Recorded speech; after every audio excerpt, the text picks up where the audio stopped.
Hi gas, welcome back to our channel.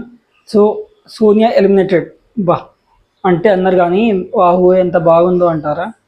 So saving order అయితే ఇప్పుడు మాట్లాడుకుందాం అనమాట. ఫస్ట్ ఈరోజు సేవ్ అయ్యేది ఎవరంటే నబిల్. ఈరోజు ఒక్కరే సేవ్ అవుతారు. రేపు సీక్వెన్స్లో సీత కూడా సేవ్ అవ్వబోతుంది. సీత తర్వాత మణికంఠ తర్వాత పృథ్వీ కూడా సేవ్ అవ్వబోతున్నారు అనమాట. లాస్ట్ మిగిలింది ఆత్యవం, దాని తర్వాత ఆకుల. సో తెలుసు కదా, సోనియా ఆకుల. సో వీళ్ళిద్దరు లాస్ట్లో ఉంటారు అనమాట.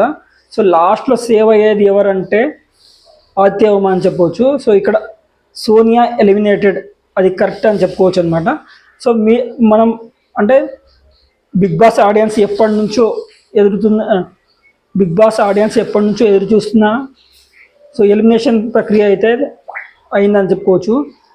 సో ఎప్పటి నుంచో సోనియా ఎలిమినేట్ కావాలి, సోనియా ఎలిమినేట్ అయితేనే ఈ షో బాగుంటుందని చాలామంది బిగ్ బాస్ ఆడియన్స్ అయితే అనుకున్నారు. చివరికి వాళ్ళ కళ అయితే నెరవేరింది. ఇంకా మోస్ట్ హ్యాపీయెస్ట్ పర్సన్ ఎవరంటే బిగ్ బాస్ ఆడియన్స్ అని చెప్పవచ్చు. బిగ్ బాస్ ఆడియన్స్ తర్వాత the most and happiest persons ఎవరంటే నిఖిల్ అన్న ఫ్యాన్స్ అని చెప్పుకోవచ్చు అనమాట. నిఖిల్ గేమ్ మొత్తం నాశనం అవడానికి సోనియానే కారణం. కానీ ఒక ట్విస్ట్ ఉంది.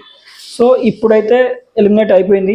కాకపోతే 8th వీక్ ఆర్ 9th వీక్లో మళ్ళీ రీఎంట్రీ ఉండబోతుందని తెలుస్తుంది అనమాట. సో ఇప్పుడైతే చాలా నెగిటివ్ ఉంది అని చెప్పేసి తను ఎలిమినేట్ అయితే చేస్తున్నారు. దాని తర్వాత తను ఈ నెగిటివ్ ఎప్పుడు వచ్చింది, దేనికి వచ్చిందో తెలుసుకొని మళ్ళీ రాబోతుంది అనమాట.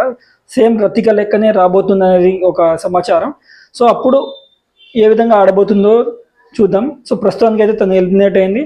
సో ఎలిమినేట్ అయితే తన మంచి పని చేసింది అని చెప్పుకోవచ్చు. మళ్ళీ ఇంకా పెద్ద నెగిటివిటీ మూట కొట్టుకుని వెళ్ళడం అది చాలా తప్పని చెప్పుకోవచ్చు అనమాట. సో మీరు ఎలా అనుకుంటున్నారు? సో సోనియా ఎలిమినేషన్ ప్రక్రియని మీరు ఎలా అనుకుంటారు? ఫేరా అన్ఫేరా అని కామెంట్ చేయండి. సో మీరు మోస్ట్ హ్యాపీయెస్ట్ పర్సన్స్ అయితే ద మోస్ట్ హ్యాపీయెస్ట్ పర్సన్ అని కామెంట్ చేయండి.